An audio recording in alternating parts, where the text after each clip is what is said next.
late 1990s, beneath Seattle's skyline. Pretty much out of nowhere, this influx of sharks appeared. And we knew nothing about them.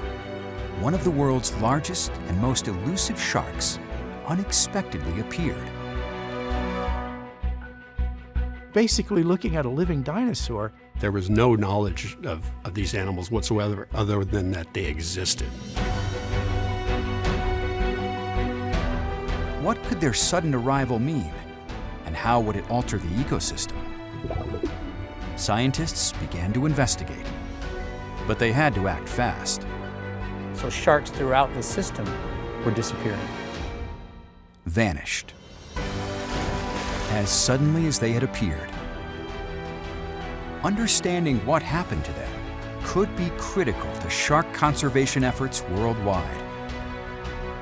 To find answers, researchers ventured into the depths to unravel the mystery behind the sharks of Seattle.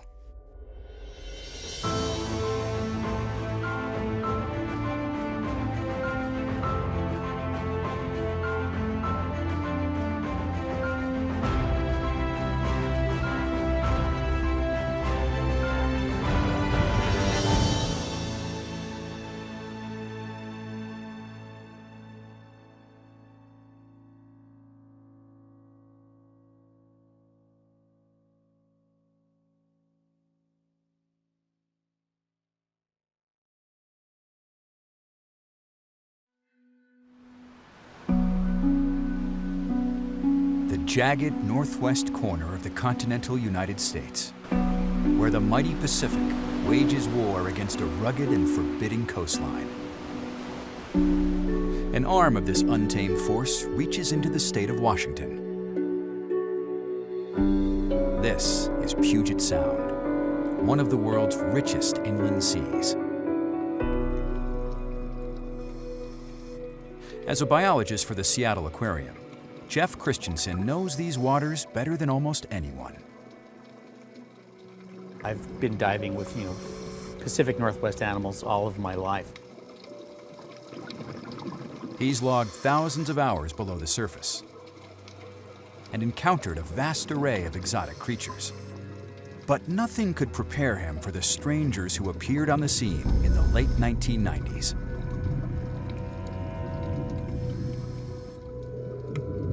One of the largest ocean predators, the six-gill shark, began haunting the shallows of Puget Sound.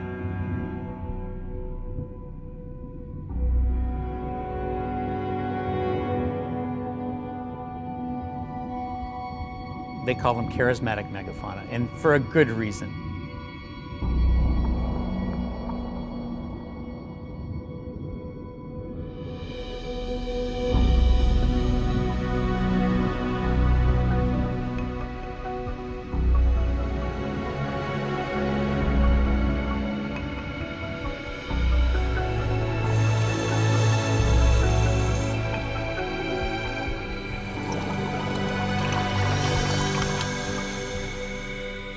That was one of the real exciting things, to come up after a scuba dive, having encountered this rare animal found in the deep ocean, and be right here on Seattle's central waterfront.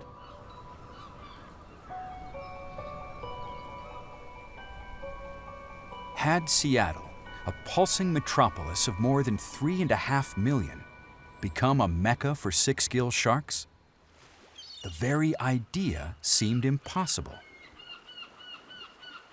Right here on Seattle's central waterfront, people visiting the aquarium could be standing on the end of the pier and have a 12-foot shark swimming around underneath them without them even knowing it. What made the arrival of these creatures even more astonishing was the fact that large predators throughout the oceans were vanishing. Humans kill as many as 270 million sharks each year.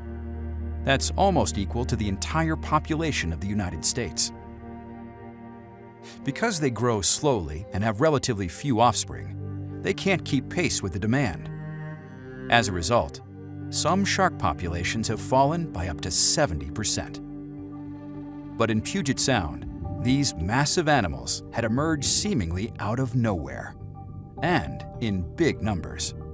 You know, we knew there were more shark sightings going on, but we didn't know what was driving it. Speculation was all over the place. Some of the guesses were like the sharks were associated with salmon runs. Changing ocean conditions have brought the sharks to us. Pollution has done something with the sharks. Today's players, Chris Van Dam is dive captain, Katie Hart's going to be deco captain, and that's the dive team.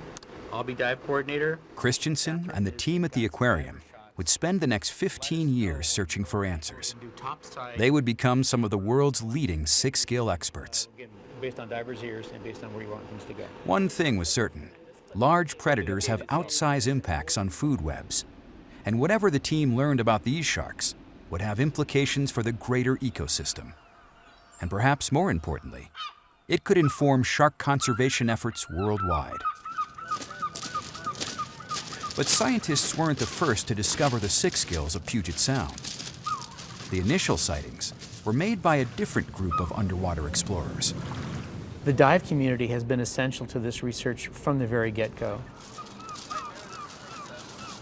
They are our eyes and ears, and they're becoming, for us, citizen scientists. The Northwest has some of the finest scuba diving on the planet, with one of the greatest concentrations of year-round divers.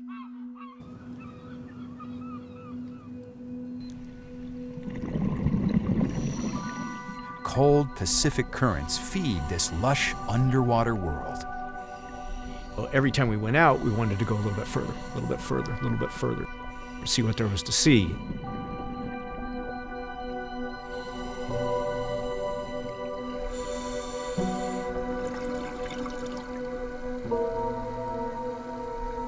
Everything is just incredibly richly colorful and covered with life.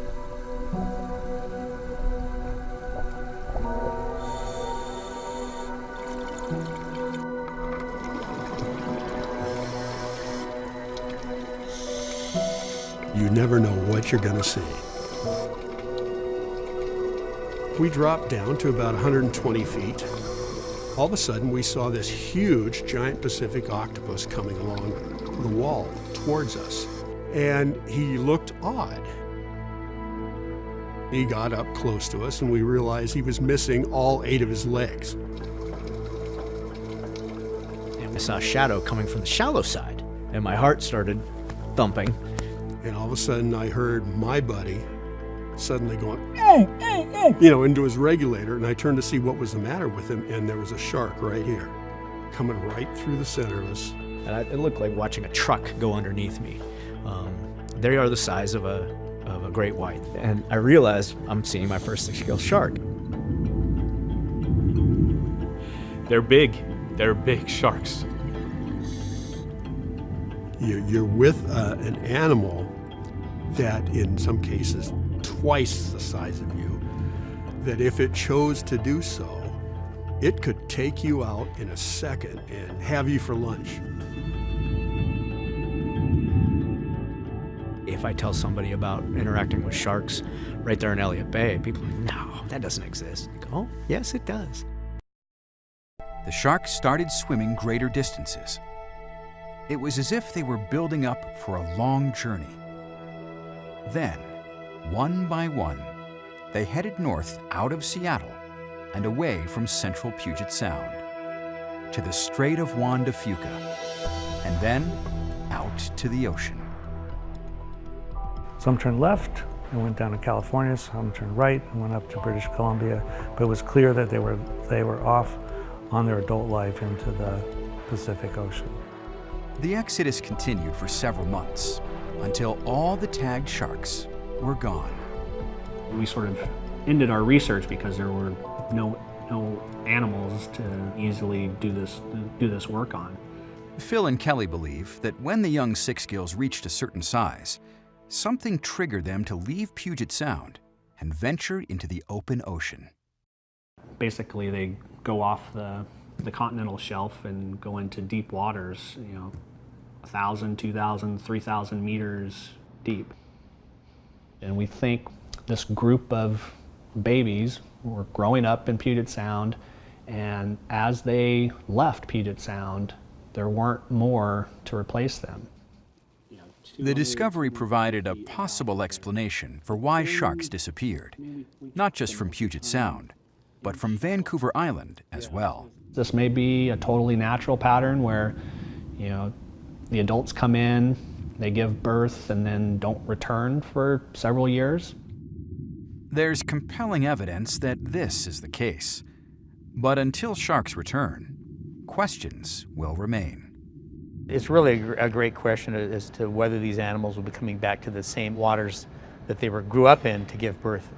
That would be a fantastic piece to add to the puzzle. They will come back. I just don't know when. It's been nearly a decade since divers regularly encountered six gills in these waters. But people like Rob Holman continue to search. All right, that'll be a chilly one.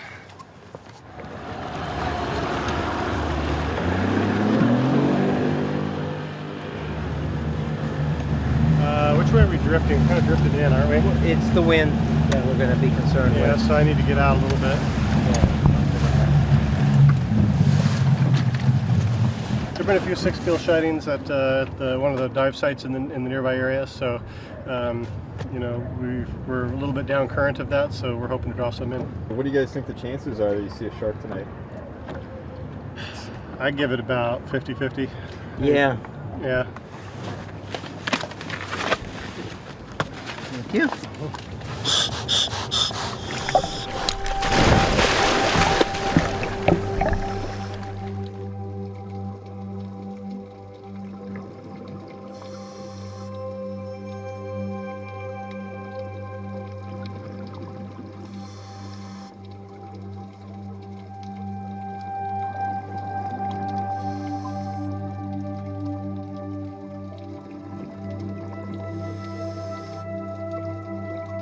Out of the corner of my eye, I saw a light flashing, and it was, I believe it was my buddy Jeff, you know, kind of pointing out that there was a shark coming in.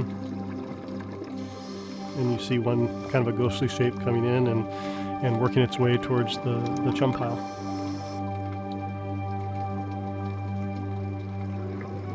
So it wasn't one of the big, massive, you know, Goliaths, but it was a real healthy, respectable shark. And it came in, and it just did a circle, and it left. I think we had like 3 or 4 sightings over the course of the evening, and it may have been 2 or 3 different sharks.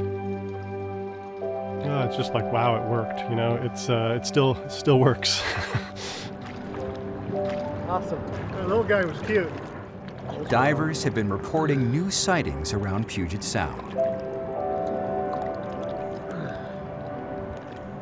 It's nice to see him again. You know, it's been such a dry period for so long that people weren't seeing him that much, and it was encouraging to see him come back in.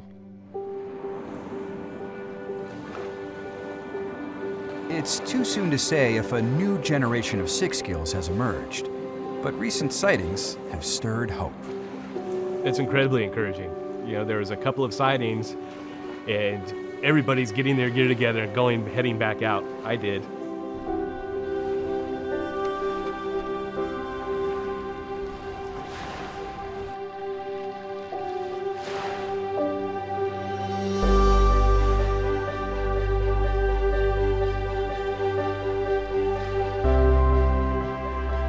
Just starting to see the early phase of another batch of sharks moving in. I'm hopeful, but I'm skeptical until the numbers support it.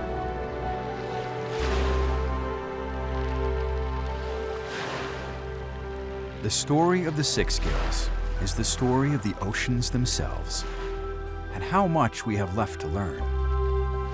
For if a shark this large can hide in the heart of a major city, what other wonders lie beneath the surface? With sharks and other creatures rapidly disappearing, will we discover their secrets before it's too late?